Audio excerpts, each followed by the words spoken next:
they're focused on certain DNA haplogroups, especially mitochondrial DNA haplogroups that track maternal lineages, the mothers basically, and their mothers before them. There is evidence coming out of Japan for a haplogroup called the D haplogroup. And it's quite distinctive, and it tends to be focused mostly on the Pacific coast of North and South America among living Native American peoples. It was also found in a recent Clovis burial that was analyzed in Montana, I think, which was kind of a surprise. But a lot of people among the Chumash who lived on the Channel Islands also show that D haplogroup, which is very interesting.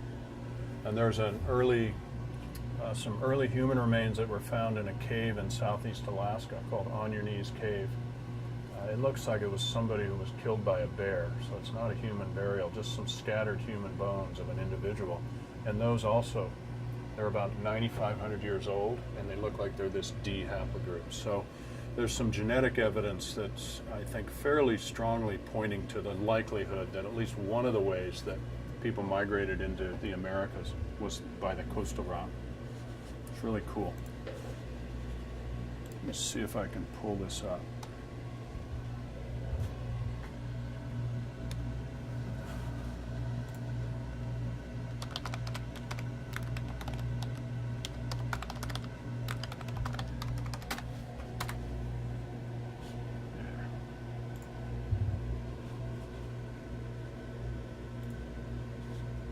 So this is showing the flooding of Beringia, this subcontinent that linked Northeast Asia and Alaska at the last glacial maximum. And we're going by 1,000-year increments.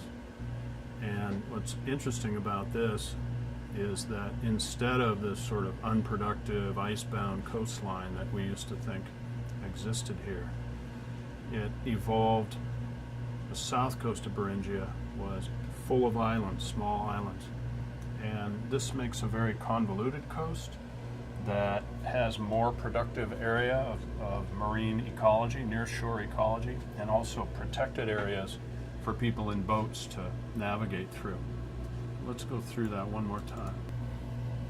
You can see there's actually thousands of little islands forming here as the landform floods.